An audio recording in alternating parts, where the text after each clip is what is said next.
my name's Jamie Lee, and joining me for another episode of In the Club is my buddy Tyrone from over at the Circle Club. How you going, mate?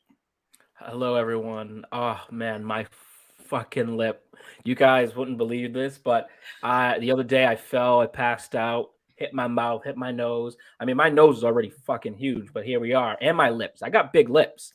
Some say they're sex lips, but I mean, like now it's just so. I do apologize if I slur a little bit here. But I love this lady next to me, Miss Jamie Lee. She is wonderful, and I'm excited to talk today. Awesome. I hope you're feeling a bit better. Hopefully this doesn't hurt you too much being on the stream with you here. But yeah, we're glad you're okay and all is good there. Absolutely. We got some interesting topics to talk about today, huh? We have some fun stuff. Before we jump into that, I just feel like I need to get this off my chest. It's not in any of the promo that I did for the show or whatever, but I woke up to my group chat just going off about Cobra Kai. Cobra Kai has been announced for its 6th and final season. So I just really quickly want to bring that up that I'm not going to mention it on this stream because I've got other things to talk about, but I do know that that's happened. I'm very happy that that's happened. And I will be chatting to my buddy Pete, who to me is like the Cobra. He's like, when you talk about the big three, he's like the big four. Like he's the addition to them. In my eyes anyway. So he's a great guy, has really good knowledge of Cobra Kai, and I'll be chatting with him in the next few weeks over our top 5 Cobra Kai moments of season 5. So definitely that's not forgotten. I just won't be talking about that today because obviously we've got a lot going on. And have you watched Cobra Kai? Yes. So no, I'm not fully caught up. I'm not really caught up at all. I think I went through the first I went through the first season, and then I ended up at the part where the kids got into that big fight at school, and then I got to the part where oh god, you're gonna fucking kill me if I don't get this guy's name right, because remember the guy I saw in person, William Zabka. Billy Zabka. Johnny. Johnny's son, Robbie. He was homeless or something at that point. And they were kind of arguing back and forth. And then that girl, Tori, I think she was sort of starting to go with the new era of Cobra Kai. And I was watching this, it was my go to sleep show. I'd watch it right before I fall asleep. And then I fell off. I do enjoy it. I think it's a great show. I just, there's so much freaking TV. So much going on. Yeah, I feel you. And then I was like, maybe if I ignore it, I can come back at some point and I don't get any spoilers, because when you're are sort of watching something, it feels like your Google knows or Twitter knows or whatever, and you start seeing more. And I was like, I don't want any spoilers. Yeah. So, but it's a great show. It really is. So I will definitely, when that comes up, I will make a full promise to you that I will be caught up. I promise. I feel like we've been here before. I made a promise to you last week. I was like, I'm going to start watching Ginny and Georgia. And I've got another friend last night who was actually asking me the same thing. And I sent him the screenshot. I'm like, my friend Tyrone's bugging me. Leave me alone. I got it. My God. No, but it is fantastic. So definitely want to. And we also got a confirmation. You watched Invincible, right? On Amazon Prime. Oh my God. Wow. So Invincible it's like The Boys, but an animation sort of. But it's it's better. It's better. And sorry, that's sacrilegious. I know you can't say that. You can't say anything's better than Boys. No. Yeah. You're not allowed to go to there. But all I will say is this.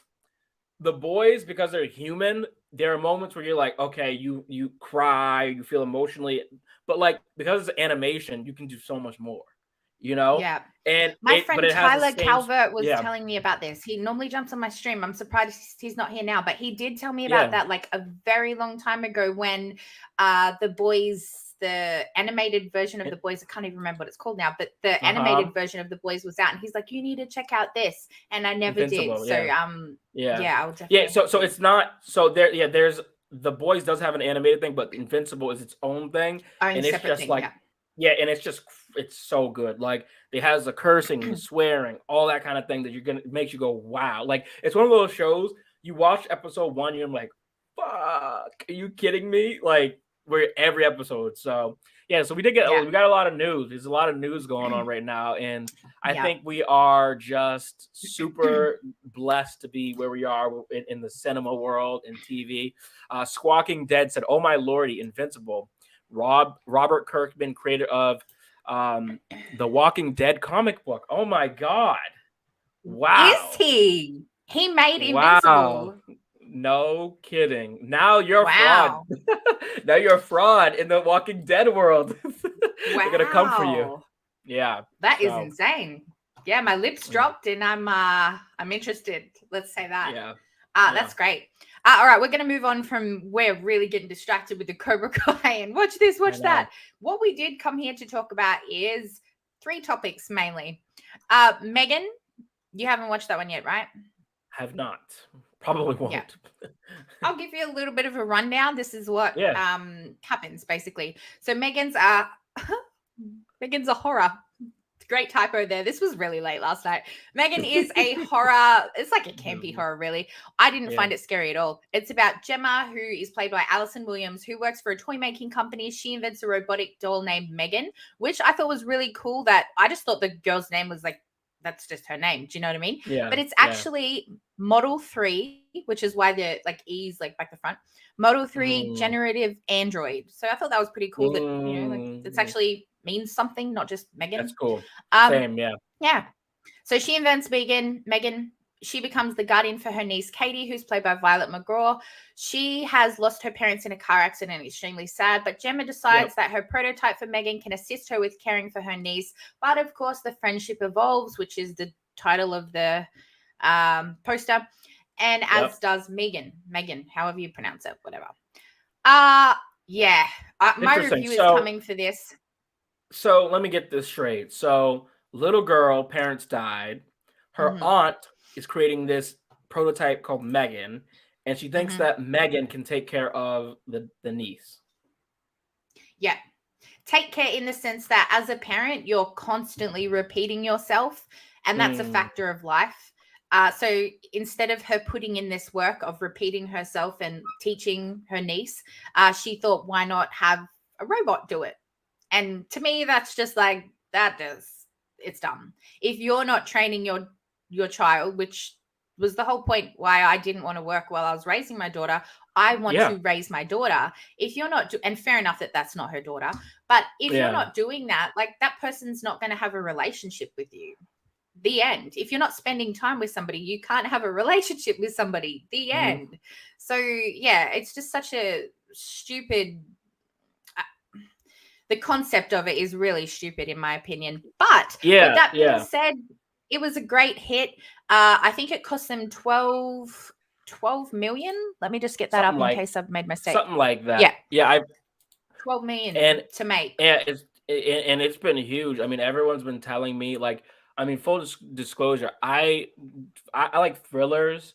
I don't mind sci-fi thrillers, psychological thrillers. But I'm not a big horror person. So when I found out this was horror, I was like, oh, is this like Chucky 2.0 kind of thing? And I did like Chucky when I was a kid, but it was sort of one of those things I watched by force because my siblings were watching. But I was like, I'm sort of out on this. But to my surprise, everyone was like in love with this thing. Like everyone has been telling me this is so funny, that it works. And I'm just like, this looks like Chucky to me. Like, what's the difference between this and Chucky? I don't get it.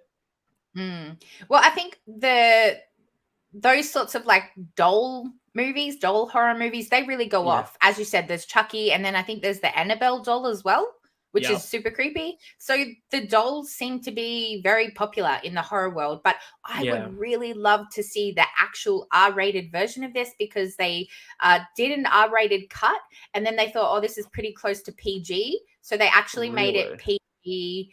Like it's a PG-13 movie. So there's not a lot of death. There's not a lot of horror actually in it. Right? Which is why I think I liked it so much, because it's not so interesting. Scary. I would have never thought that. I mean, just from seeing some of the trailer bits and like the way it's been discussed, I would have not thought that at all. So like, I mean, PG-13. I mean, so like, I guess like they're saying like kids can watch this kind of. Yeah. Well, I have a friend who took his daughter, I think she's 10, and she really liked it. So, yeah, Huh. it's definitely it's definitely something. I don't want to say that kids can watch because there is killing in it, and it's totally up to you whether or not you let your children watch that. But yeah, it's definitely not as scary as I thought, because otherwise I wouldn't have enjoyed it, because I don't do horror. Yeah. Tammy says here, how do you go straight from R down to PG? I think they cut a lot of the kills out. That's how. Yeah. I think there ended up being 6 kills in the entire thing. And obviously they chopped such a lot. Jump though, right? It seems like it. Anyway, so this is the news that the murderous robotic doll will return to dance her way through a news story. On Wednesday, multiple outlets reported that Universal, Jason Blumhouse and Atomic Monster announced the sequel to Megan, titled Megan whatever 2.0, set to release January 17th, 2025. So that's way away. Just 2 years after this movie hit. Just like, that's a big jump for me. But anyway, Alison Williams, who plays Gemma, and Violet, who plays her niece, who star blah blah blah, I'm not going to read all that. They are set to return their characters as Gemma and Katie. And Williams, who worked on I didn't know that she did that. So she was actually the producer, and she will come back. Oh, I'm going to have to take that comment away. Sorry. And she was an executive producer on the original movie, and she'll be back for the second one. So you know by the end of Megan that there's going to be a sequel, because it leaves you with that sort of little cliffhanger there. I would like to know if I know you haven't watched it, but anyone in the comments, if you have. You know, one of my favorite quotes of all time is, your scientists were so preoccupied with whether they could, they didn't stop to think if they should. I love that quote, because it can be applied to so many things, especially in the movie industry. Do we honestly need a sequel for everything? That is a question I want to ask people in the comment section. Like, if you've seen this, like, could this movie have just been wrapped up? It's a singular movie. You go, wow, that was fantastic. I love it. I feel like this is where me and horror kind of take that like divide, right? Like, I'll love something, a concept, they're talking about something bigger, and then you get part 2, part 3, part 4, and it just shafts it, like what's the one where they got 24 hours of chaos and no rules? Shoot. The Purge. The Purge. Thank you, The Purge. I saw the first Purge, and I was like, this is awesome. I loved it. Sweet. Watch the second one. Okay, pretty good. And I'm like, we're doing a third? I mean, has there been a fourth, fifth? I don't know. It's just too much sometimes for me. I'm like, slow it down. Like, I really love Midsummer, right? And I'm like, Midsummer, if they had Midsummer 2, it almost ruins Midsummer 1 for me, because now you're like, you're creating this universe. We don't need a Megan universe, How do you feel about that? It has taken over the universe. Tammy says there's going to be little Megans running around at Halloween. I totally agree. People are going to jump on this like they did Squid Game at Halloween time. And I don't think there should have been a second one, to be honest with you. I would have liked for it to be like wrapped up entirely, because I just think, it's just going to be repetition, because, we're going to get her in the form of some other android, or she's going to just keep putting her cognitive ability, her mind, into a different sort of device. So it's just going to become repetitive. But in saying that, Mike and I were chatting about this the other day over on his channel, and it's like repetitive in the horror industry, same with the Hallmark industry. It's just, it works. Like, we're up to what, Scream 6, Scream 7, something like that. Oh, God.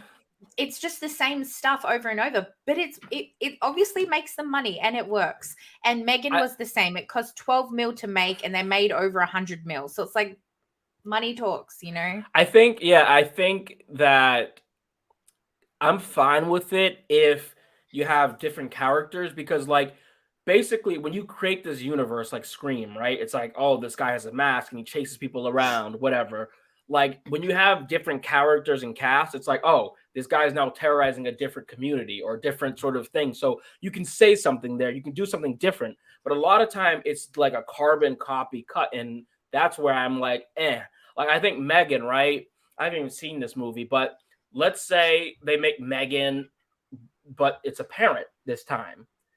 That's sort of a different dynamic because now you have this serial killer raising a child.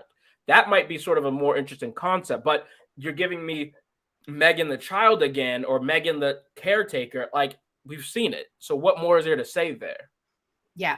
And at the end of it, like she actually, spoiler, if you haven't watched this and you are going to, probably don't go away for a minute and then come back because I still love you and I want you to come back. But at the end of it, the little girl turns on Megan. So her primary objective was to care for this girl, which she did literally to every like degree. And now this girl's turned on her. So it's sort of like, well, what's her motivation now? If she's not, if her, like, where do they go? There's many ways that they can go, but I just think it's going to get a little bit repetitive. Yeah. So anyway, I don't think that there should be a second. Let us know in the comment section if you've watched it and you think there should be. I would love to know. And Squawking hello to Dead. Everybody. Yeah. Hello, everyone. Squawking Dead said maybe Megan. That's the sequel. Hi, Megan. I'm Katie. Her conscious drops in a parent's body. Yeah, well, her conscious has Katie. dropped Do you want to hang into. out? Her conscious has actually dropped into the sort of like Google Home or whatever you would call it. You know, the little device that you say, like, oh, Siri, what's the weather like or whatever. Yeah, hopefully like my Siri like like the smart device, the one of those things. Yeah. What is Siri? Yeah, so anyway, Siri? that's her. She looks creepy. Like she's like an intelligent assistant kind of thing. Yeah. But what I will say is this: shout out to the little girl behind Megan. Because oh my fucking god, like she absolutely crushed. I watched this girl do a little interview and I was like, that's the same girl. And also the way that they've created the mask where it's like behind and she's sort of able to operate and do these funny little dances. That little girl, bravo to her, if anything. Like very she's impressive. a little New Zealand girl. She looks very sweet. Oh, and as you of course. Said, of course. Across the ditch from me, but still much love for the New Zealanders. Man, she did a great job. We say it probably once a week now, where it's just becoming comical. I'm like, I freaking love you people, like you Australians. Like once a week, we find some way to praise you guys. It's like a joke at this point. Oh my god. I've got some nice things here. Sorry, I didn't read that. I just put it up. But hi, Jamie. Look at you rocking the live. Thank you. I hadn't heard of this series yet, but if Robert Kirkman is behind it, I'm definitely going to need to check it out. Hope you had a great holiday season. Hope you had a great holiday season too. We're back in normality, back into life.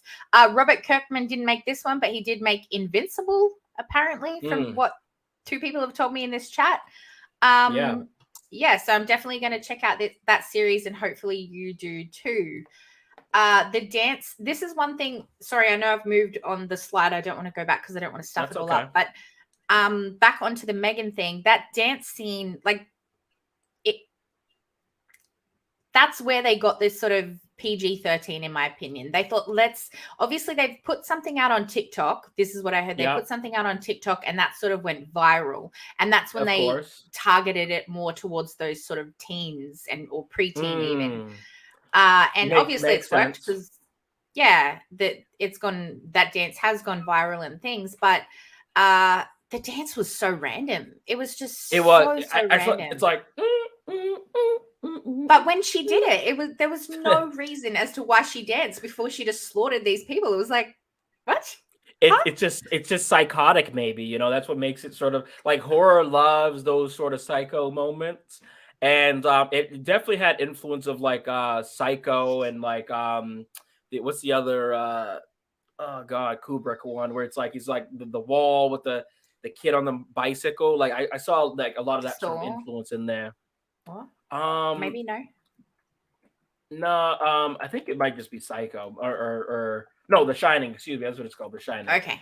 Like The Shining, where the kid has a little bicycle down the hallway. Nope. Like don't watch that. Nope. Yeah, no, yeah, no. I honestly, yes. So Squawking Dead said The Shining, yeah, but it's very iconic. Like use it in so many different horror movies and things like that. But yeah, it's not to sound like sexist or anything, but like I always am so surprised that young girls love horror. I feel like young girls like horror more than like guys do, because when you look at like the crime podcasts and all that, a lot of time it's women who are interested in that. And then like most of the women I know like were the ones messaging me to be like, "Oh, Megan, did you see Megan?" And I was like, "I'm too much Guilty. of a wimp," you know, like yeah. Someone was telling me that it's because women are targeted more often. Like you sort of like to know, like, oh, like what would that scenario be like, or like know about it before. But I don't know. Like that's just again generalizing here, but I don't know. I've always found that a bit fascinating because I feel like I am a chicken when it comes to that stuff. I'm like, you and me both. I'm like, give me a drama piece, give me a rom-com. I'm all there for that one, you know? Yeah, gotcha. I was like turning my head a little bit at that comment. I was like, really? Do they? And then I thought back and I was like, man, my cousin is one of these people that sits at home, like her fun night in is watching like horror and crime and bad stuff. And I'm like, but can't we watch a love movie? And she's like, no, we're gonna watch this. No. Yeah. You know, whatever it might be. My girlfriend's family, she's a girl, sister of 3, and like whenever we go, I'm like, oh, have you guys seen like Crazy Rich Asians or something like that? And they're like, Crazy Rich Asians. I'm like, okay, whatever, you know. I'm the feminine one of the group here, I guess, you know. Like, yeah. Fuck. Oh man. All right, we'll MJ. jump into this one now. I'm getting so many comments about MJ. This is something that I want to try and be really respectful about because I don't want to disregard any allegations if something did happen. I'm sorry. On behalf of Black America, we don't believe the story. And you know what? I respect Jamie's stance on this, and I think that it is a very sensitive topic, but I'm just letting you know, we don't believe this story, but we are very sensitive to things that have happened. And I think that MJ being such an icon that, you know, there's Johnny Cash, there is Bohemian Rhapsody. There's all of these legends that get these stories where they don't focus on this kind of thing. And I don't think it's fair that we focus on that with Michael Jackson. So if anyone who's giving Jamie shit here, you got to come see me, because nobody is, and I'm sure that nobody will, but I just want to be respectful to the people. Like if they do believe that these allegations were true, then that's totally on you, and your opinion is your opinion. But I just want to talk about like the facts and my opinion, I guess, of him as a person. So this is the facts. Michael Jackson is the subject of a upcoming biopic helmed by Lionsgate and the director Antoinette. Not even going to try and pronounce that last name because I'll probably say a swear word.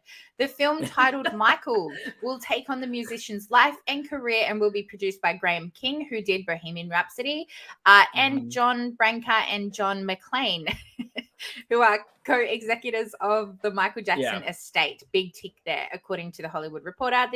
There's no information surrounding the cast yet or the release date. So obviously it's in very early stages, but the fact that this has gotten a tick of approval from people who are connected to his estate, that to me shows that it is going to be show him in an all positive light, like not talk about the alleged allegations, or if they do talk about them, it's going to be like how those allegations sort of affected his health.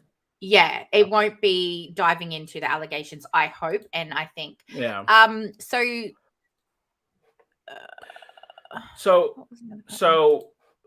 you know, when you posed this to me, this is one of those things, again, to use my quote, we didn't ask why. Why do we need this?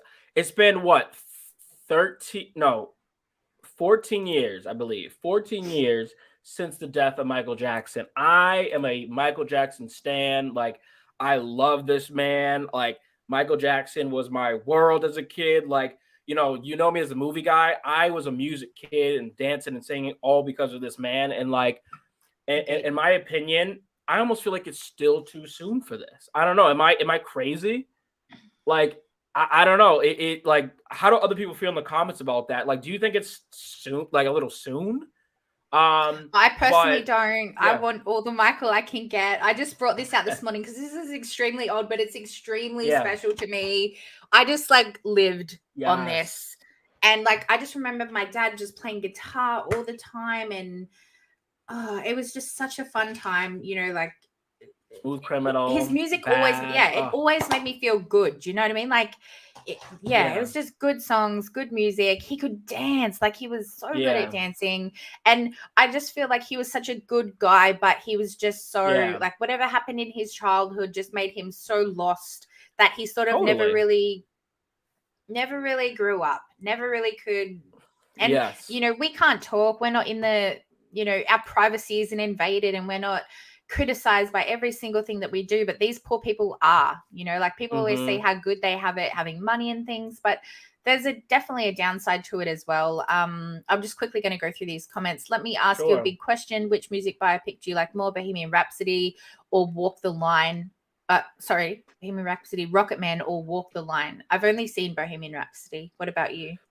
I've seen Bohemian, Rocket Man. I've heard about Walk the Line, and I think has Joaquin Phoenix, who's awesome. But between Yeah. Bohemian and Rocket Man, I think I liked Rocket Man a little bit more. I wanted a little bit more meat with Bohemian Rhapsody. I love Queen too, but it didn't give me that drama. I don't know if you guys have seen this, the Jackson and American Dream. I'm gonna put it in the chat for you all. But there was like a TV series about the Jackson family, which I thought it was just so well done. You get to see him come from a child to an adult, and that's sort of the difficult part with a biopic about Michael too. Is like you can make a whole part one just about him being a child. Like, dude, this guy is like legit. Like he. I mean, like you think about, you could just do something on the Jackson 5 alone. Alone. Like Yeah. I was thinking yeah, the same it's thing. like, Yep. so there's just so much that you could do with this story, and I think it's totally fine to talk about the allegations and all that because it's a part of the story and everything. But it's you have to think, when you never had a childhood, like I would go as far to say it was child abuse.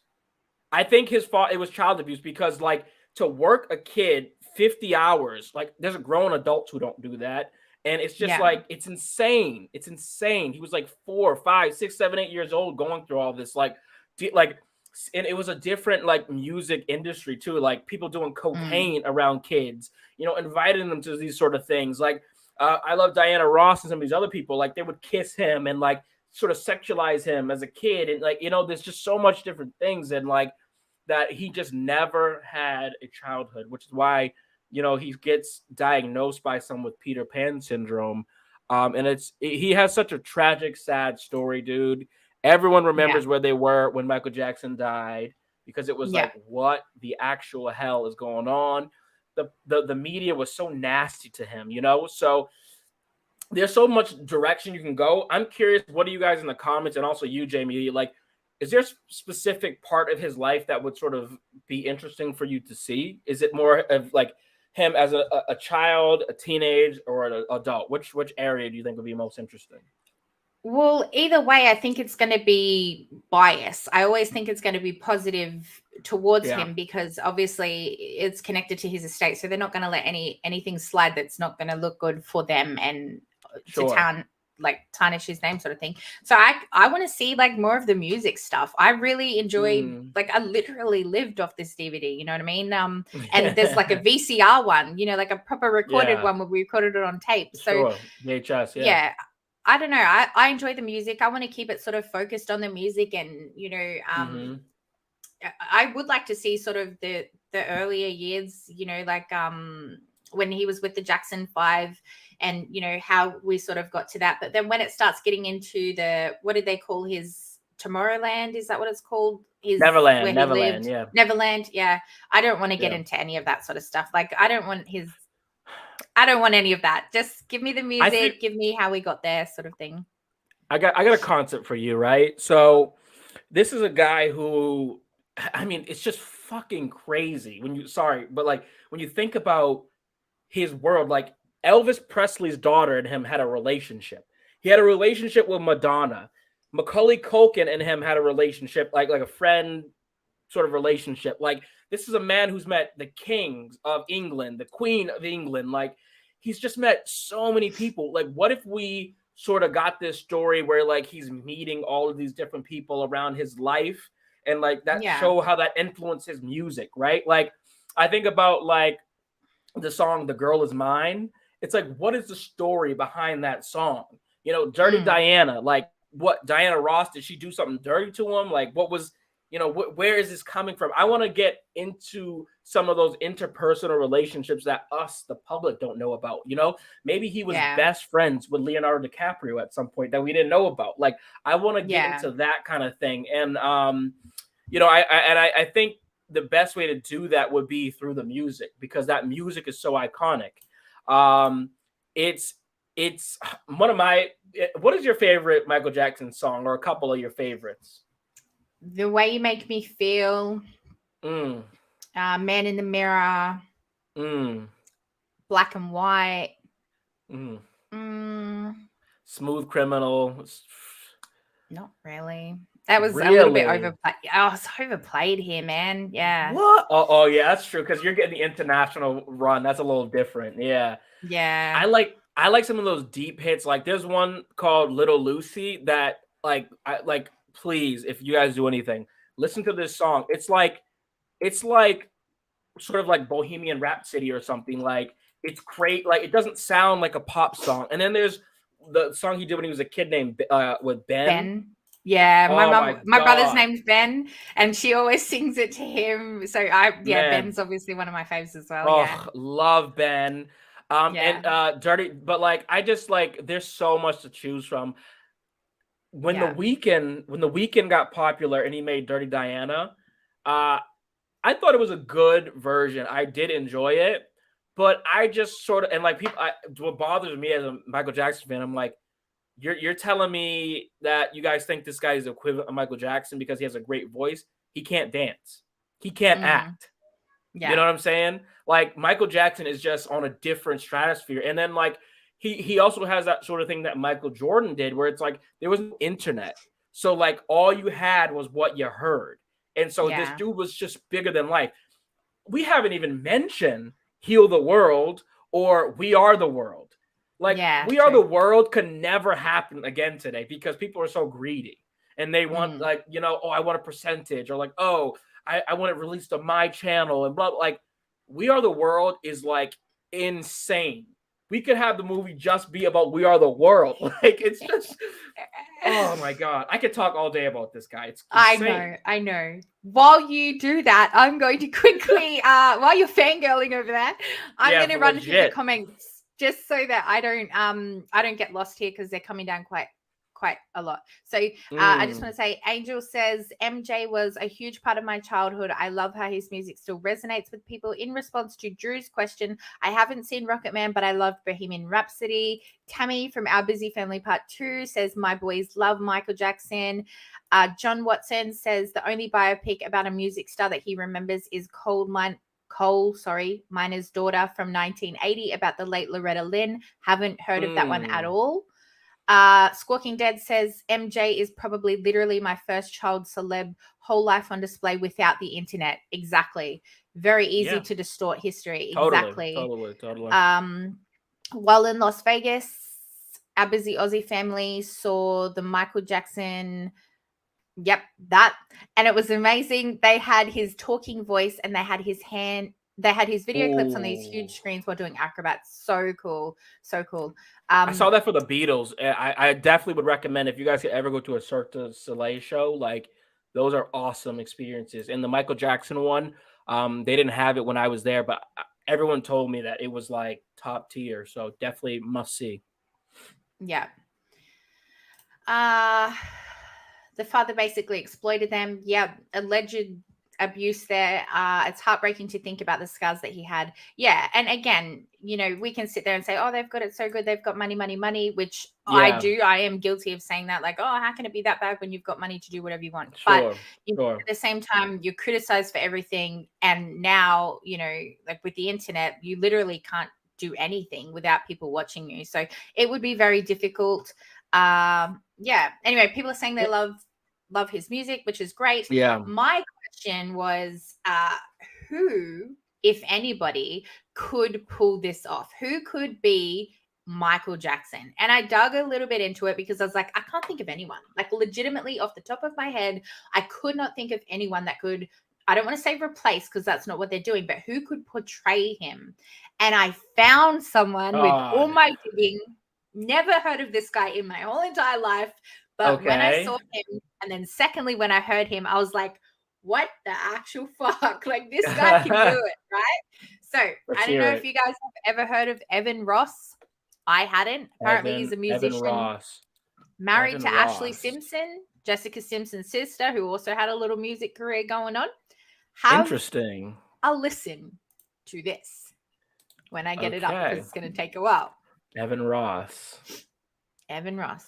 I mean, that's a very tall order. When he wakes up, it's kind of amazing. He's like the sweetest and so calm and like easy. It's kind of amazing. When he wakes up, when Ziggy wakes up, he's smiling. You like everybody's like wants to grab him as soon as he wakes up because you walk into the room and he's like staring at you, smiling as soon as you walk in. Did you hear that? That is not an accent. No, that was on. No, that was very. Yeah, that was a very, very much sounded like him. Didn't it? And I thought if anyone can pull it off without it sounding so fake and so over dramatic, it's this guy. And like, to be fair, he's kind of got a little bit of facial features going on that sort of looks similar. Yeah, you can pull it off. I think it can't be one person, in my opinion, and it depends on where they focus.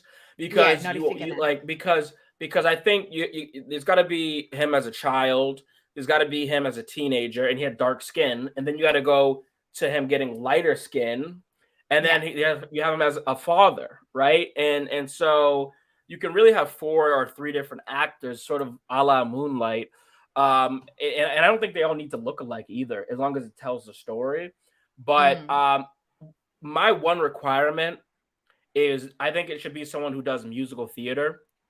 And I think it's because I think that was such an important part of who he was. And like, musical theater people are they dance, they sing, they're very animated, and like they care about the craft. So I think whoever that person is like, you got to be a musician or a musical theater to me. But it's such a tall task. I almost don't want it to be someone who's well known. Thoughts? Okay. I think it would make more sense.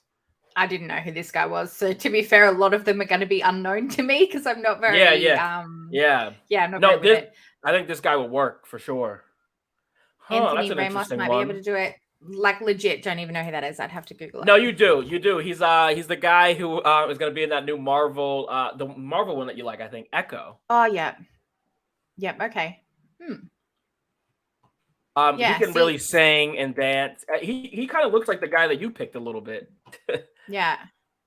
From In the Heights. Yeah, okay. Yeah. A Star is Born, haven't watched it. Don't like Lady Gaga. But yeah. Yeah, I know. We're going there again. I just like to jab it in every time. Yeah. So anyway, that's someone who I didn't know. Who's someone I didn't know of and who could pull it off? Yeah, who's someone who's popular that could play him? I'm curious if anyone has an idea of like who someone popular could play them.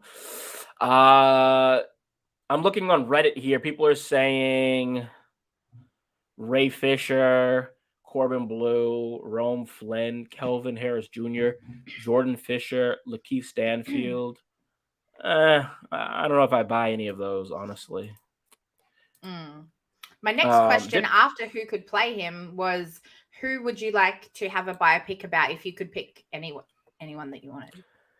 I actually did this on my channel because after we watched the Elvis movie, we talked about this. God, Michael Jackson was my answer. So shite. Yeah. I'm trying to think. We got Elvis. I can't think of anyone else that was really influential on my life and like who I really grew up with in that in a lot of memories of my life, as I said, was Michael Jackson, because my dad was such a big musician, so I couldn't think of anyone else. So are we talking just music, or are we talking just like in general? I would like to just stick with music, but whatever. I've had people here say Chester Bennington, obviously, from the Linkin Park. So, oh God, don't make me cry right now. Don't make me cry right now. That would be a good one. I think that the Beatles are to me the obvious other pick that would make sense there. But God, you could do like a Walt Disney one. When you think about like the iconic people, I feel like maybe this makes me a nerd. I don't know, but like I feel like we don't have enough biopics about like guys like Michelangelo or like these painters or like like the really famous guys that no one ever everyone knows the name of Leonardo da Vinci, but like we don't know anything about these people. Like I think kind of those larger than life icons could be interesting to do. Obama at one point when he's rested, I think could be a cool one to do. There's some comments coming in. Madonna, Robin motherfucking Williams. Yes, I'm all in for that. That would be very extremely sad, but also really interesting. David Bowie. And hello, Gareth. He would want to see a movie. A lot of people are saying Linkin Park. Yep. Yeah, so that's good. A lot of interesting things. Yeah, I think isn't there like a Whitney Houston one coming out or something? Yeah. I think it's already out here, but yeah. I want to dance with somebody. Yeah, that one is looks interesting. Let's just say that. Kurt Cobain could be a cool one. That's one that's often swept under the rug. Like he's not very talked about anymore. Hey, when you hear about them. I got one because there's the three people that I love that sort of my emo phase: Kurt Cobain, Chester Bennington from Linkin Park, and then Amy Winehouse. And okay, don't you dare! I will leave this stream right now if you say a bad word about Amy Winehouse. They have a documentary coming out, or no, a biopic coming out about her that is going to be criminal. It's going to be so bad. It is going to be terrible, and I am just, Jamie, I'm going to need you to like comfort me because I'm going to it's the person that they have playing her. Oof. But okay, what's your hang up? Tell me what's your hang up? Not even so much about her, to be honest with you. Like I dig the two hits that she brought out. Sorry. I'm just winding you up here. I'm chucking the bait and you are taking a hook, line, and sinker. No, it's just she's overdone here. She's always talked about and her two songs again are overplayed here. So I don't know. I just don't know enough about her. I don't care for it, to be honest with you. But, there's a great documentary called Amy that is just so well directed and so well done. Oh, our busy Aussie family. Oh, God, you guys are killing me. You're killing me. What did she say? Sorry, I'm missing some of the comments here. I just got Mike up. Hi, Mike. Love you. Hey, Mike. She said, nah, never liked her. And she said the voice. I like that sort of rusty, alcoholic voice. Oh, my God. I like it. Yeah. I could use like a whole just... Whitney Houston, Chester, just a biopic about all these like people who are just tortured. I'm a tortured guy. Who would play you in a biopic? Oh, okay. So did you see that comment? No. Let me go back. Hold up. Sorry, I just gotta put mics up real quick because that just popped up. Never been a fan. Don't care for her biopics. Same with you, dude. Like it just doesn't interest me at all. You know what? I was talking to my friend Justin one day because the guy from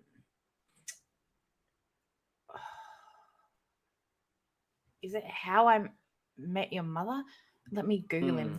Anyway, he made like this cake and it was like it was of Amy Winehouse's dead body or something like that. It was really big. Winehouse really sick and Neil very Patrick weird. Harris. And I was like, that's him, Neil Patrick Harris.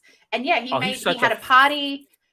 I was blown away. I was like, how could somebody be so disrespectful to somebody like that? He's such a weird, freaking weird person, man. Oh my God. Extremely weird. Have you seen the movie Harold and Kumar? It was done by my big three from Cobra Kai. Yeah, he plays like a weird sort of like neurotic sort of guy who's like on drugs. That's who Neil Patrick Harris is. No, so it was Video Tasty said, who would play you in a biopic? I did this exercise before. I would want Regina King to play my mom because she reminds me so much of my mom. I would want my father to be played by Will Smith, even though I know that's controversial these days. No, I love Will Smith. I think my dad is very similar demeanor. Like, you know, my dad would have done the same thing, Will Smith. I'll tell you that right now. And everyone also loves my dad. He's a sweet guy. I don't know who I'd want to play me, but a lot of people tell me, like, if you put like a side by side with me in The Weeknd, they say that I look similar because I got like the crazy hair and like the beard, like. Yeah, similar facial sort of features and stuff too. Yeah, like big kind of face, huge head. You know what I mean? Like. Now, let's not get like self-critical here. No, I mean, look, I got a big head. It's full of knowledge. It is what it is. You've given your big head to yourself, I think, with all them yes, that big ego of yours. Exactly. I'm thinking of a biopic of a sports athlete. Yeah, that's something too that could be explored, like the sporting sporting people. Has there been like a really great sports biopic that comes to mind for anyone? I don't think so. I'm from Boston, so Tom Brady is my guy. We love him here. Well, they did I, Tonya, right, with Margot Robbie. And oh, yeah, they did too. The skating one, yep. Raging Bull is one, I think. And Will Smith did Muhammad Ali. So there's definitely some up there. Oh, yeah, John just said that as well, Ali. Yeah, I'm not quite sure who would play me, to be honest with you. I've never, ever thought about it. And it's so hard to play a queen, isn't it? I'll pay you for that later. Oh my God. Yeah, I don't know. Oh, this is a good one. Has there been a story made about Kathy Freeman? I'm not 100% sure, but that would be great. She is an Aboriginal Australian athlete. She is like the Usain Bolt of Australia. She's a super fast runner, super beautiful lady. And yeah, she's Indigenous, which is really good that we have, you know, these people, First Nation people sort of representing and showing off our talent, I guess. But yeah, that would be an interesting one as well. Yeah, I can't say who would play me. I'll go back to that question somewhere up here. Can't say, and I can't say that I look like anybody. I don't think I look like anybody, so I'm really can't answer that. The only thing that I can think of is one, baby. My brother, just when Justin Bieber came out and he was going through that phase where he was just a little turd, that is my brother. Like my brother has no filter. My brother is Justin Bieber. He's just got a beard now. That's the only difference. So yeah, I don't know who would play me, but definitely my brother would be Biebs would be in there for sure. The View asked earlier about Chester Bennington. I want everyone to take a look. Look up Tom Holland with tattoos and tell me that Tom Holland couldn't play Chester Bennington. Look it up. Tom Holland. I mean, he has the height thing. They're both quite small, weren't they? Actually, Tom Holland with tats. Literally Google Tom Holland, Chester Bennington, like this. Wow. I feel like, I don't know. I see it there, but maybe I'm ambitious. I just want to see Tom Holland with tats. Not gonna lie. Nom nom nom nom.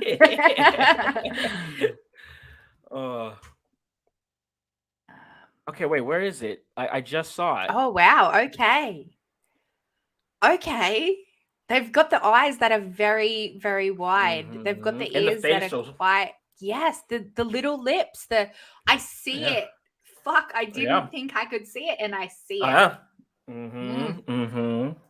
All right. And who doesn't like Tom Holland? Right. He's a sweetheart, and so was Chester. So true. Screen share. So many comments. I know you're getting so many comments. It's amazing.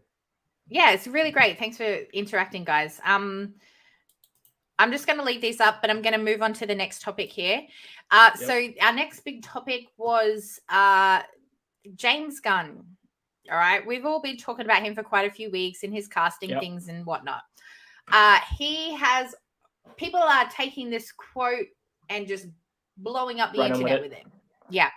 So people are saying, oh, Chris Pratt and the Guardians coming across to DC. Yeah, they might. This was the quote. This cast are like my family, he says. I cannot tell you how close I am to Chris Pratt, Pom Clemente, and Dave Bautista, Zoe Saldana, and the job. Karen, yes. I also know I will work with these people again individually. He laughs, probably at my other job, meaning DC. And people were like, oh my God, Chris Pratt is coming to DC. Still got me thinking. And then I saw this and I was like, oh, what's going on here? This should. Hey, hon. I'm curious if we have the same. Hi, Riley. 4 years. Sorry, I'll let you talk before I play that. Yeah. No, I was gonna say, you're showing something. So I'll go ahead. I'll be quiet. Okay, this is an audio one, so make sure your audio's up, guys. Go ahead, the Jeep out front. Yeah.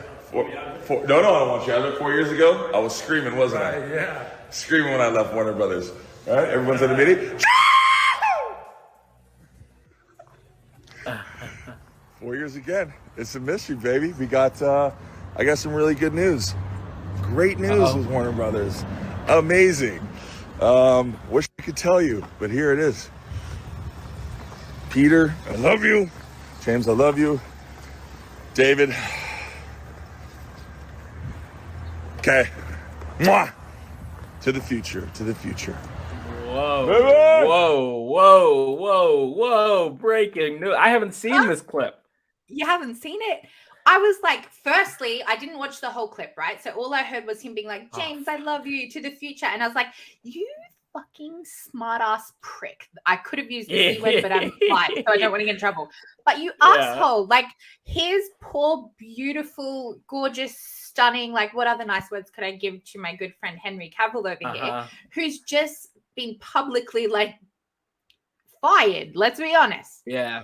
And then he comes out and he's like, yes, another 4 years. Like, I love you, James. I love you, Peter. I love you, David. Like, it's a little bit in your face, if you ask me, and a little bit hurtful to my poor Henry Cavill. But in saying that, this is huge. He's basically told us he has signed on, Jason Momoa has signed on for 4 years, right? But we've been here before. This is like deja vu for us right now that, hey, Jace, Lobo, not Aquaman. I'm telling you, you were right.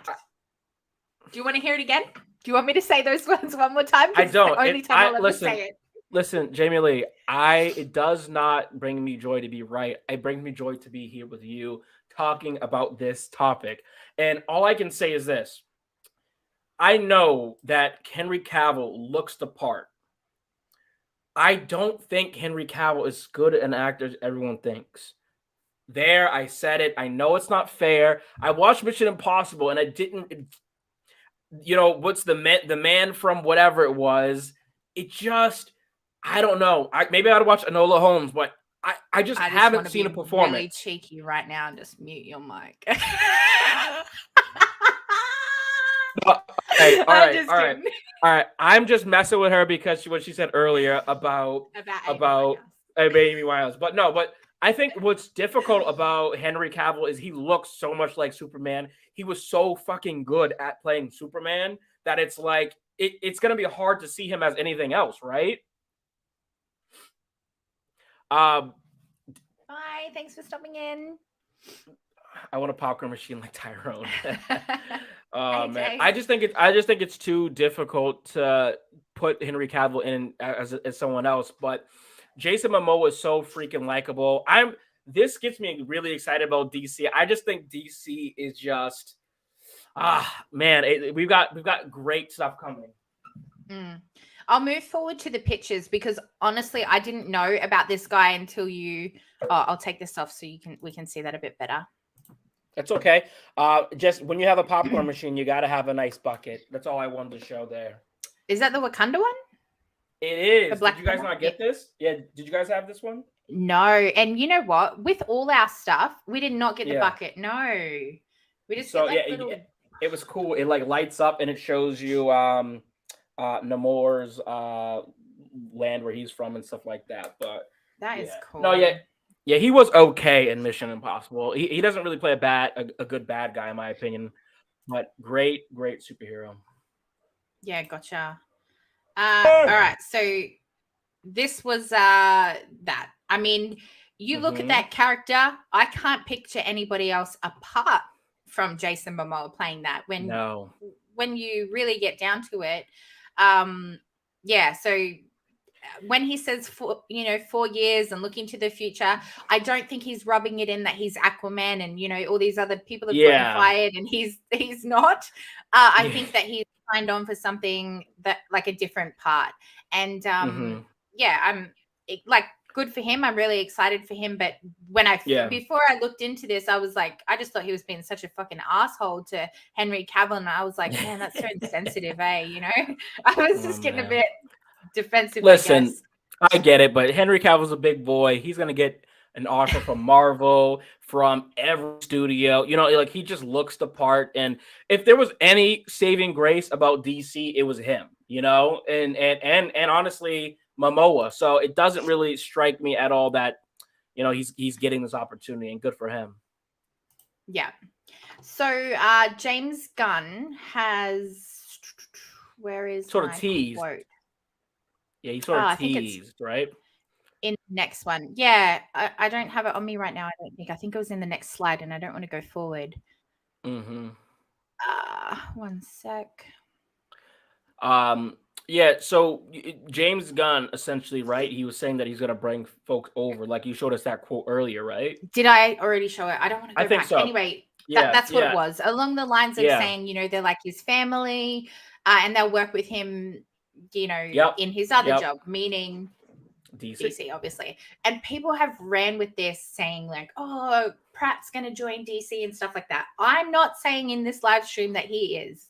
This is just me hoping, I guess, and sort of thinking if he did, what would he play? Who would he be? How could it work? Would it work?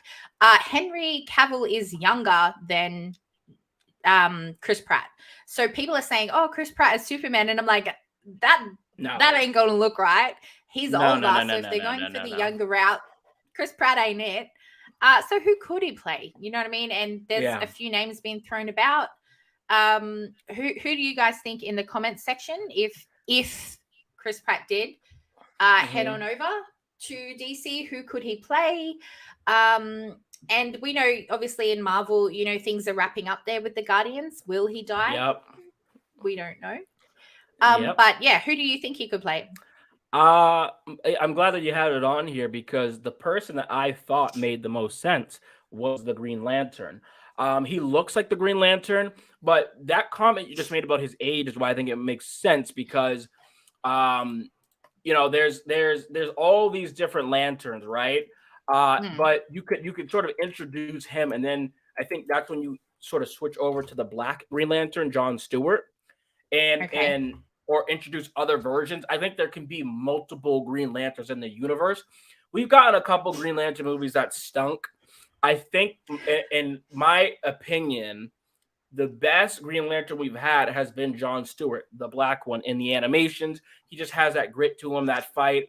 And I think but this version of Green Lantern fits because you can make Chris Pratt just has that sort of fun about him. He's fun, but also can be serious. And we saw that in the holiday special.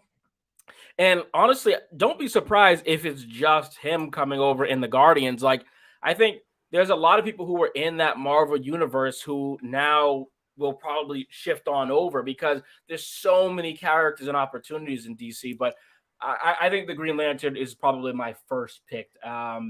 And that's who I would like him to see. But what about you? What are you thinking? Same thing. When I think of Ryan Reynolds and his comedy, I think of Chris Pratt as well. Like they're par and par for me. They're very good looking. They have this charisma and like really just charming sort of guys. I think he would definitely be the person to, I don't want to say replace Green Lantern, but we know that those Green Lantern movies didn't do very good. And yeah, if I could put someone in that I think could sort of have that humor and sarcasm, but also, as you said, that serious role. You know, we've seen him in the Jurassics currently.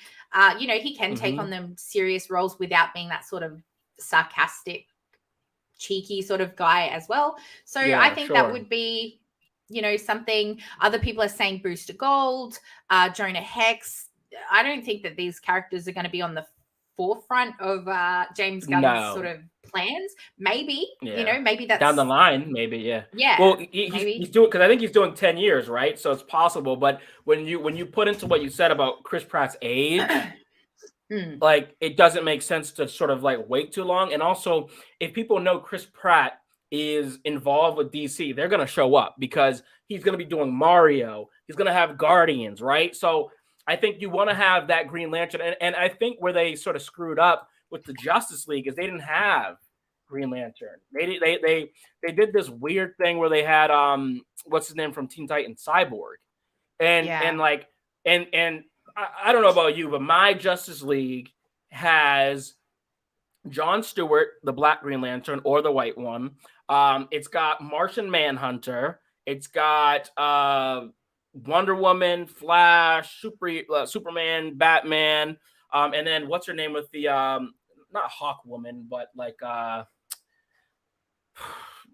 basically the equivalent of Hawkeye, but like she's a woman. I can't remember her name for the life of me right now. But so I feel like it would make sense to have him be as one of the pivotal pieces, don't you think? Yeah, but I'm pretty sure that in the comics there were a bunch of other people in the Justice League as well. Like Booster was also in the Justice League. Yeah. Correct me if I'm wrong there, but you know, like if he did want to sort of introduce characters that aren't on that forefront that we don't already know, like some of these other ones are it. And if you do want it to be sort of an older, you know, an older age bracket, you know, you can separate the sort of young Justice League that he's obviously trying to build up to, you know, some of these standalone movies or something like that. You know, if you did want to have Pratt in there. The fact that you just mentioned Martian, somebody said something about Vin Diesel coming across. He, you know, he could pull that off. But when you say bringing the other Guardians cast across, I did look into that and I did not know this, right? I'll see who's on my next slide because I don't know if I did Batista first or the other one. Yeah. Let's have a quick little... I think I know where you're gonna. I think you know where you're going with this. There we go. I mean, come on. Yeah. Batista is Bane. There's no one else. They literally look identical right there. I know. So yeah, definitely you could pull these guys across. I didn't know this. Oh, sorry, I'll take that one off. Pratt could be Green Lantern for sure. Totally agree with that. Like I really think bye. Enjoy your breakfast. I really think that is a that is a perfect casting in my opinion. But anyway, I feel like what they should think about doing, I know they won't, is I love the Robert Pattinson Batman, but I know some people don't. It is what it is, but Batman has such a large universe full of I think out of Marvel and DC, Batman has the best villains. Like, because they're just so weird and interesting. Robert Pattinson was talking about how we should have I think his name's Mustard Man or Dispenser Man. He shoots ketchup and mustard out. I love it. And Robert Pattinson's such a weird guy that I think he kind of likes that kind of thing. And I feel like if you started out with Batman where it's almost like it's too much for him to handle, and then one day you go, phew, and have Superman pop into it, and then you can like branch out. And like I just think that there are so many potential roles that you could do if you like centered it on Batman this time rather than Superman. But it's so hard because Superman is like the face. But and let's people be honest. have wanted Superman for a long time. Like we've been waiting for that next Superman movies, you know, Man of Steel 3. I don't know. You just have to start with Superman because I really think that they need to nail that like Man of Hope because they haven't got that. Like Henry Cavill's gone now, and that's where they were heading with that. And I think even though I do want to see, like I've talked to you before, if we're going like down the young route, I want Jacob Elordi as Batman. I want this moody, bratty Batman who, in my personal opinion, Robert Pattinson gave me that. I did not want him to be by Batman, and I liked him as Batman. Like I honestly think that he's my favorite Batman at the moment. Anyway, I'm just going to quickly talk on this before we go back to who's Batman, who's Superman. So I did not know this, but Pom has actually already been in a DC movie. Did you know that? Yeah, so that's what I thought you were going to say. There's like a crazy list of people who've been in both. I didn't know that. So in the Suicide Squad, right before the film's 1 hour mark, where the squad heads to the club, there's a dancing girl at the front, and all the other girls are wearing outfits. And and she is one of the dancing girls, basically. So you can see her from a few different angles as she dances alongside another woman on the bar's stage. So she has already dipped her feet into DC. Obviously, we know Rocket, can't remember his name right now, Bradley Cooper, he directed or co-directed Joker. So he's obviously, dealt on the DC side of things. And I just mentioned about Vin Diesel, about how people were, pairing him with sort of like Martian. I don't know how Vin Diesel could fit in. I don't like Vin Diesel, just saying. But yeah, anyway, that's another topic that we're not going to get into. But yeah, where was I going with that? Who could you see these guys jumping across to DC? Who do you see fitting where? What do you think about all that? Oh yeah, I definitely think it's a thing. A couple other names that have done the same. Angela Bassett, who we all know from Wakanda Forever, and we're all rooting for. She was Amanda Waller in Green Lantern. Ben Affleck was Daredevil in that movie, right? There's just so many different. Chris Evans has been, I think, back and forth, like Human Torch and oh my God, naughty you.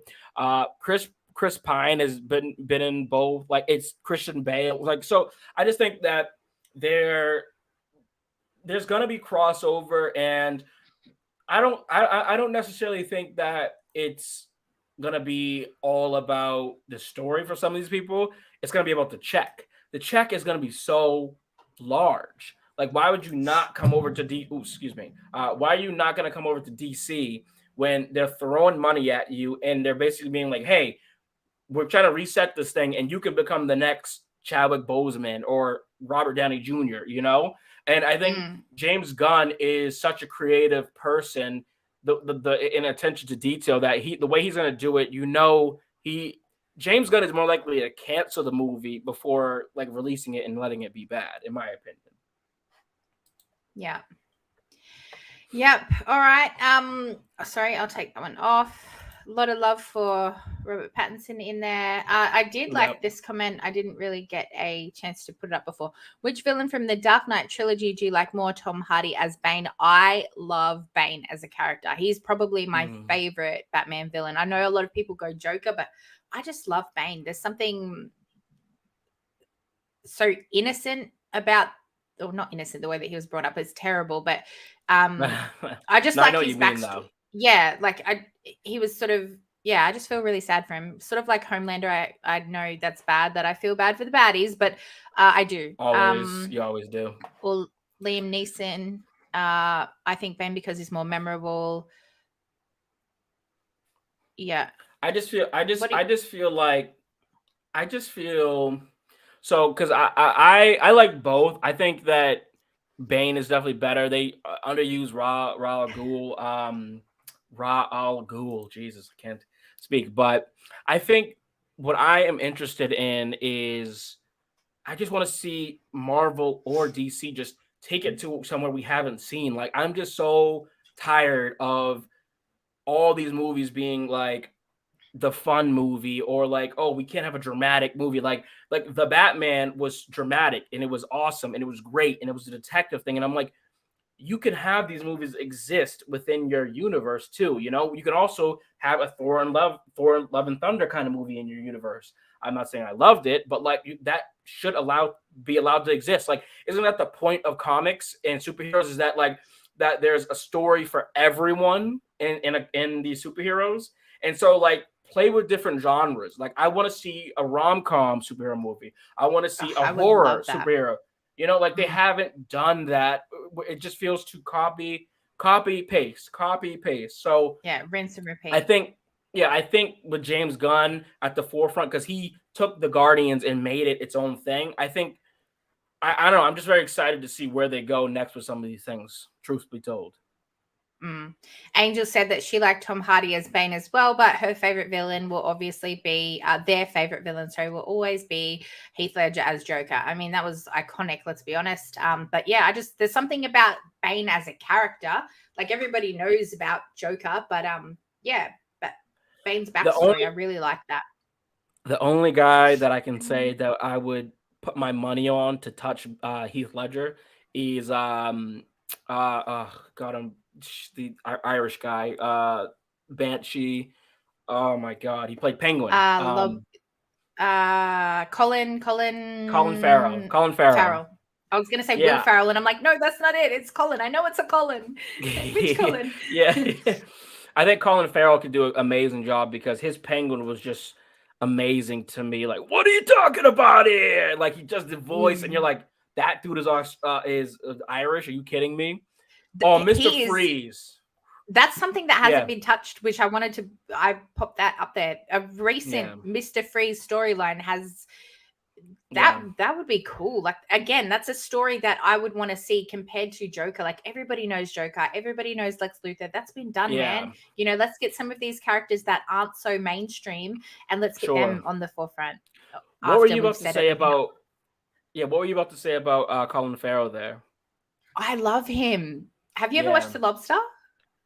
Oh yeah, I thought wasn't I the one who showed you The Lobster? No, I thought I recommended it. No, I watched that ages ago. And I was just like, what the fuck is this? He is just a phenomenal guy. Like, he's this. Oh my God, he's this underrated guy that I would just love.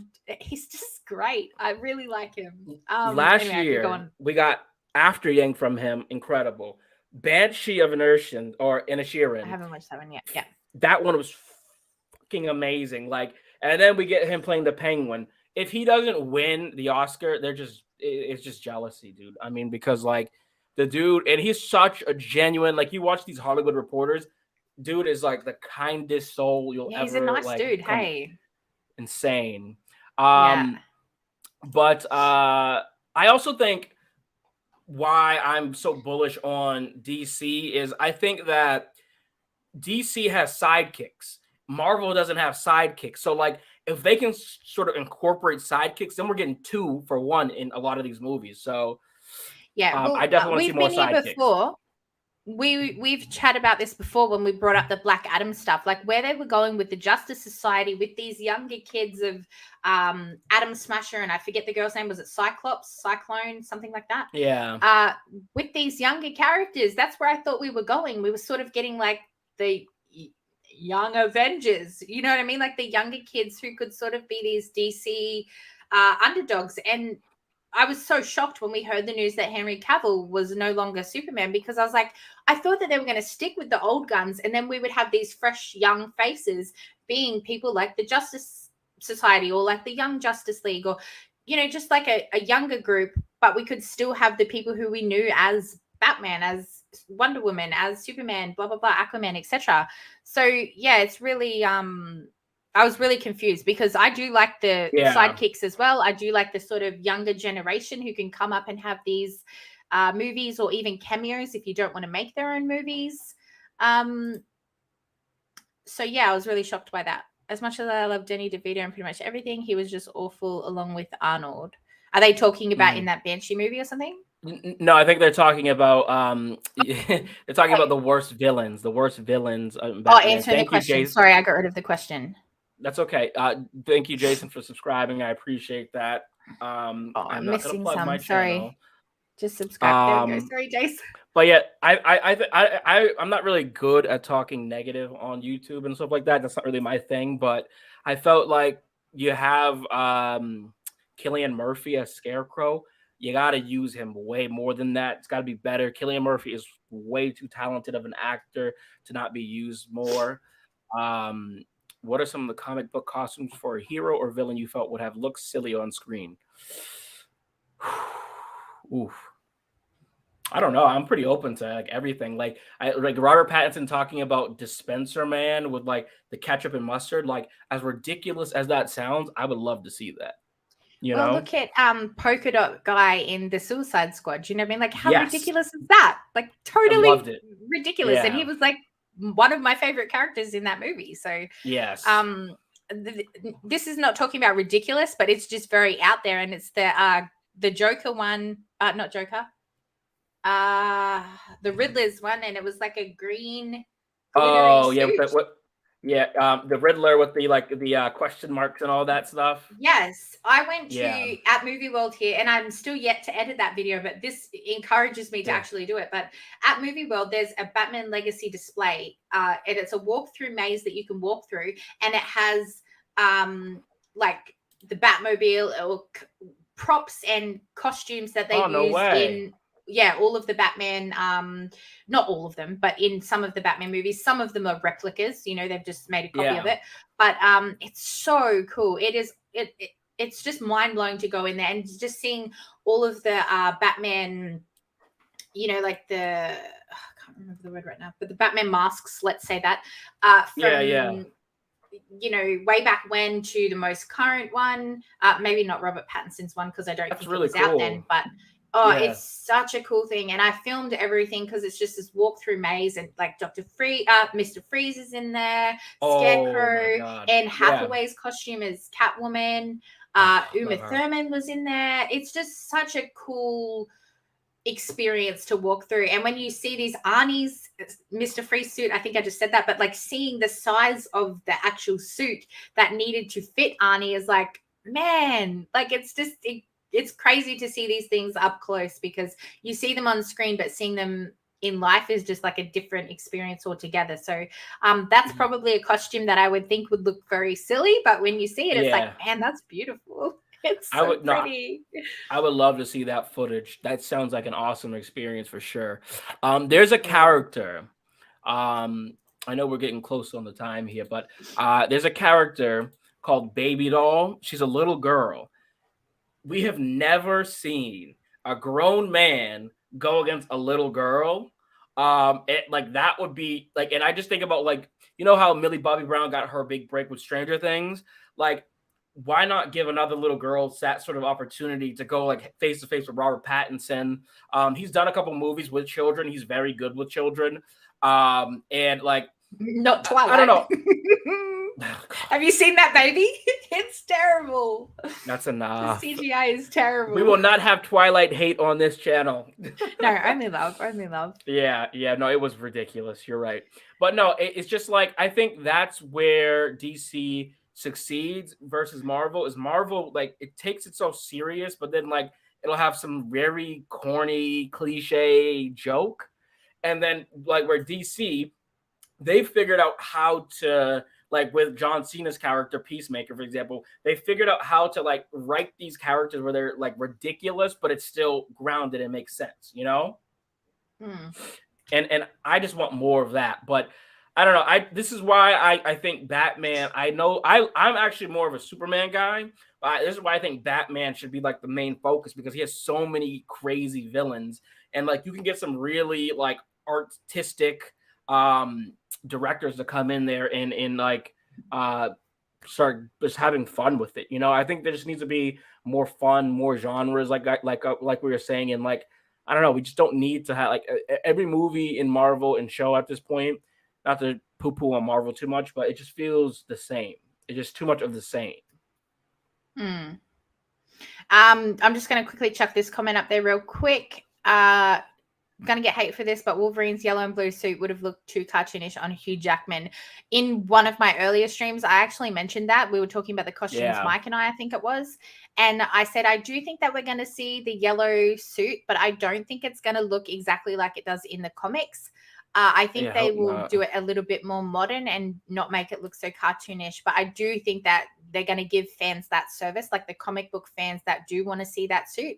I think they are definitely going to see it. But he's definitely not going to be the Wolverine that I know, which is, you know, in his jeans and his ripped white shirt. And I don't think they're going to go that route. But I think he will get a suit, but it will not be for long that he will be in that traditional comic book suit.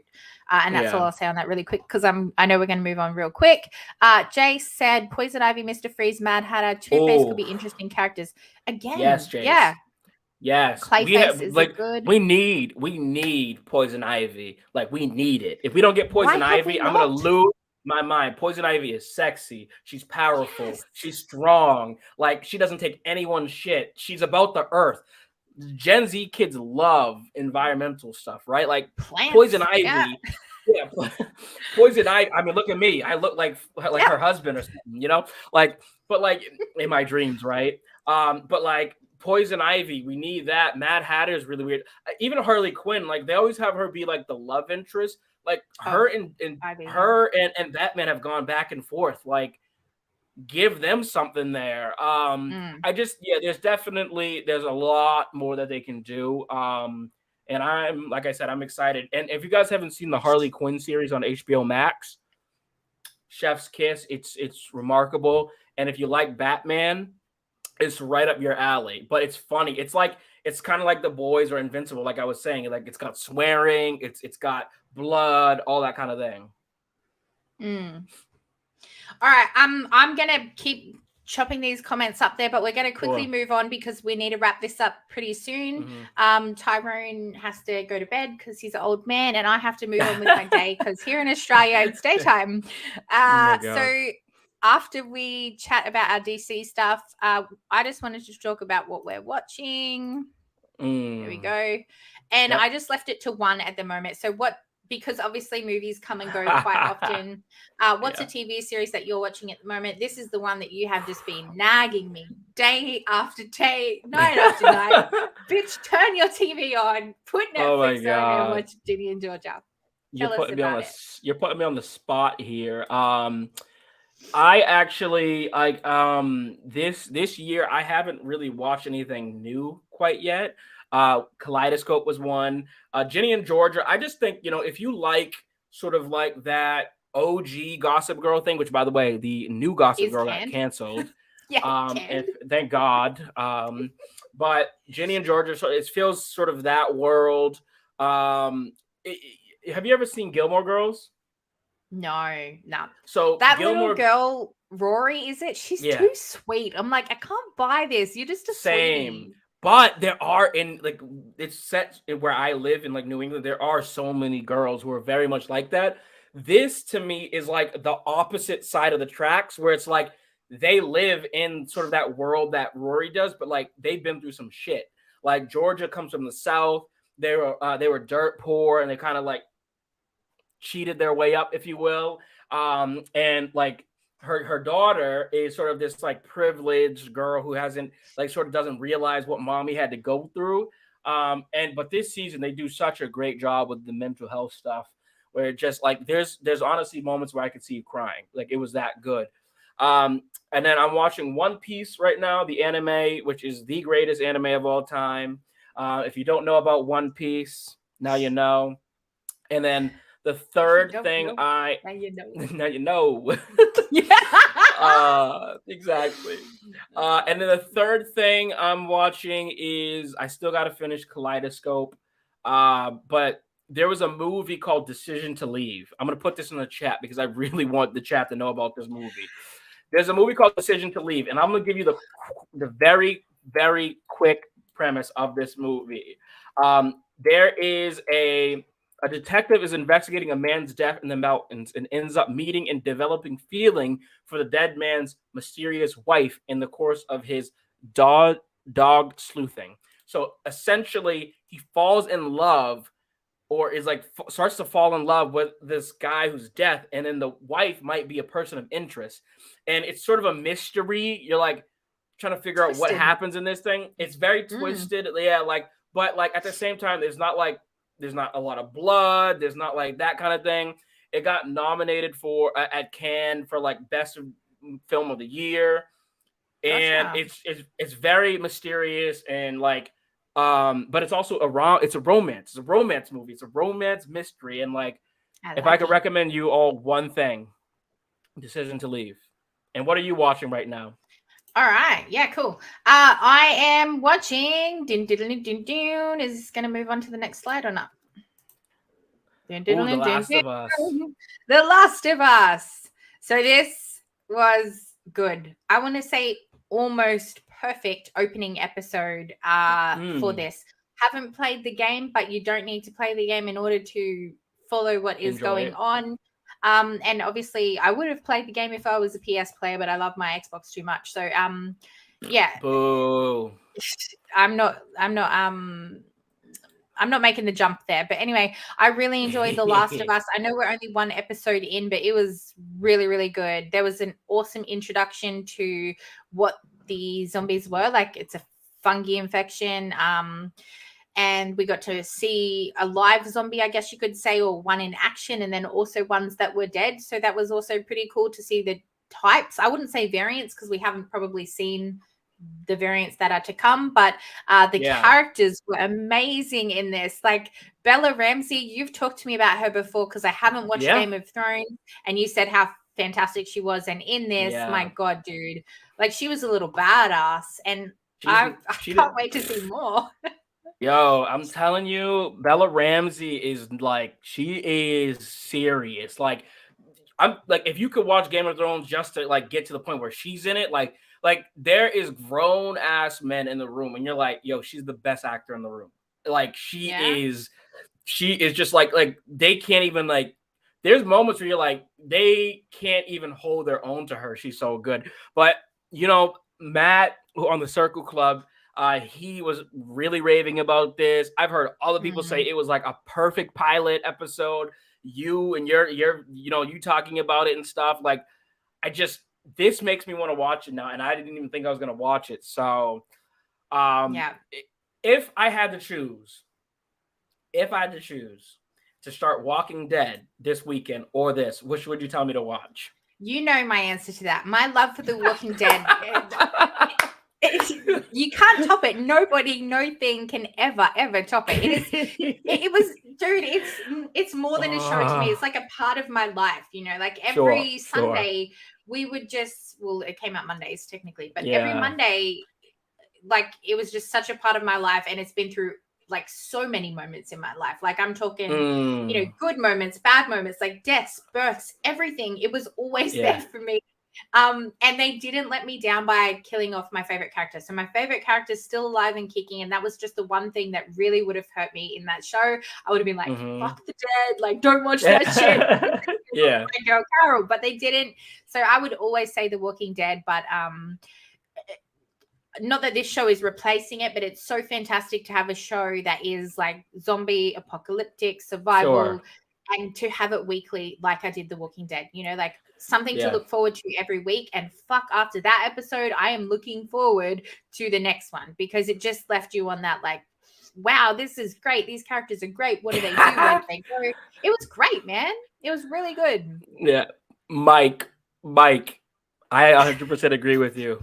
She told me the other day the same thing, and I don't know what this is all about now. She's, you know, this is what happens when you get so big on YouTube. You start having different personalities and shit, man. Yeah, The Walking Dead. Never existed. Man. You know how I muted you before, Tyrone? I wish I could mute mine. No, don't do it. We're not doing a show next week now. Oh my God. Jokes. But no, it definitely seems interesting. And I watched a couple walkthroughs like of people playing it. And then I did, for some reason, I had no idea because it was super interesting. I think because the person I was watching wasn't uploading it as consistently, I sort of stopped watching it. But like, this is a great story. And so I definitely think I'm going to give it a shot. And then you guys might start seeing some content from me on this as well. The other is Abbott Elementary. The other is Abbott Elementary. Like, that's a really big one in America right now, that comedy show. So, but that's I know we weren't talking about leave our Tyrone alone. Tamika. He's a legend. Yes, hey Tamika, thanks for stopping in. We're about to wrap this up pretty soon, but hopefully you can go back and check out the start of our chat because we chat about Megan 2.0, and I'm pretty sure you watched that one. And then we had a chat about a Michael Jackson biopic coming out and talked about biopics a little bit. And then we tackled some DC news and stuff. And now we're just talking about two shows that we're watching at the moment. We haven't touched on movies, but in the comments here, AJ has said that he watched Plane the other day. This looks like a really generic movie to me, something I was not interested in at all. So I'm glad that you enjoyed it. I don't think I'm even interested in watching it. It just looks so generic, like just boring. It felt very like it was 2012 or 2007. It just kind of dropped, and you're like, okay, it's there. If you all need a movie to watch, Decision to Leave. And the other one that he mentioned, was Blueback. Have you watched the trailer for that? I'm pretty sure that was filmed here. No. It looks really I don't think cute. I don't think that's made its way over to the States.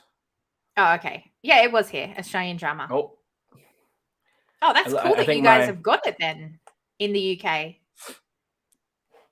Yeah, right. I think my things have died here, so.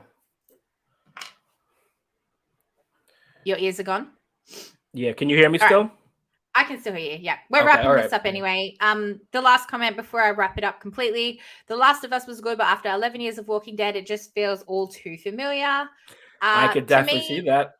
I couldn't, because to me, this was about I believe it's going to be about a cure. The Walking Dead we touched on in season 2, I think it was. We touched on a cure. And that was it. We've never, ever explored it again. There's never been talk about it again. And the fact that this girl, to me, I don't know if this is the story or not. I've never played the game. But what I got from episode 1 was that this girl is a cure or has some sort of cure antibodies, or I don't know. But she is like going to change the world and going to fix the world. And that's something that wasn't explored fully in The Walking Dead, and it wasn't explored well, in my opinion, if I'm being perfectly honest. So I'm excited to see that side of things, not just like the zombies and, how to survive in this post-apocalyptic world. I want to see the cure and how that sort of ties into things. So I think it is a little bit different in that sense, but I'm with AJ that, it definitely will not top The Walking Dead for me for personal reasons, but yeah. I mean, you've convinced me to watch The Last of Us in the last 10 minutes. So I don't know, man. It's definitely something there. The best actor cast as a superhero in a non-MCU Marvel movie. Well, I would say Shameik Moore as Spider-Man in the Sony Marvel universe is perfection to me. And I would say the Joker, or was his best actor as a superhero. And I would say I really did like Robert Pattinson as Batman. I mean, I know it's very early, but I still think that is the best Batman that we've gotten. And I will die on that hill. Yeah, I say that every time. I feel like that answer is just like on repeat for me. I've always, I keep saying I hated him and I didn't think it would work, and it worked for me. Very surprised, but I did like Robert Pattinson as Batman. But as I said, I really, really, really want to see Jacob Elordi as Batman in the sort of, what they're building for the future, not in these side movie, standalone movie things. So Yeah, I'll probably say that answer too, only because I want to wrap things up. I'm so sorry. But yeah, thank you so much for everybody that has been tuning in, everybody that commented. I appreciate all you guys. Every single one of you, I'm pretty sure, have YouTube channels. So if you're watching this after it's aired, then please go and subscribe to everybody that's in the comments. And of course, subscribe to Tyrone. If you're not already and you're visiting my channel, please subscribe to me as well. I need all the subscribers I can get. And I think that's it until next week, when I will be doing my ZU in the Front Row discussion, very similar to this, back with Mike. So Mike and I are starting back up again, and then on the off weeks, I've got obviously in the club with Tyrone and myself. Yes. Anything to add, Bud? You're good? Yeah. So on my channel, you guys will see it's a little bit different than a lot of other YouTube channels, because I have a lot. I say I'm the main character, host, whatever you would call, I don't know, producer, but like we have other people. It's like there's, if you like Star Wars, we have Matt, who is like super focused on that. If you're obsessed with Marvel, we got Corey, who does that. If you're an anime person, we got Yao, who does that. We have Talia, who does a lot of these like sort of Gossip Girl or mystery type shows that like I like, these one-off sort of things. And next week we have the Oscar nominations coming up, so catch Jamie Lee and I on, I believe, Thursday or Wednesday or Friday. But there will be a post about it. Check it out. One of the days. Yeah, exactly. Whatever works with the schedule. We'll be talking about that a lot. And I'll be posting a lot more. And if you just kind of go back on my TikTok, you'll see that there's all type of crazy stuff on there. We like to have a good time. We don't take life too seriously. No, I don't say we don't do negative reviews, meaning we don't shit talk. Like, we will criticize something, but we don't really, the whole thing about us at the Circle Club, it's like all positive and good vibes. You make a bad comment, you're out. Like, I don't care. I'm not interested in your view. If you're nasty and mean to people, like, it's all about respecting people. So that's our thing. Absolutely, 100%. Couldn't have said it better myself. Inside joke there that we're sort of just a little bit, I'm trying to move on from. Anyway, sorry about that, guys. Anyway, definitely check out Tyrone. Definitely check out the Circle Club. And yeah, we will catch you guys in the next video. Take care. Bye. Bye.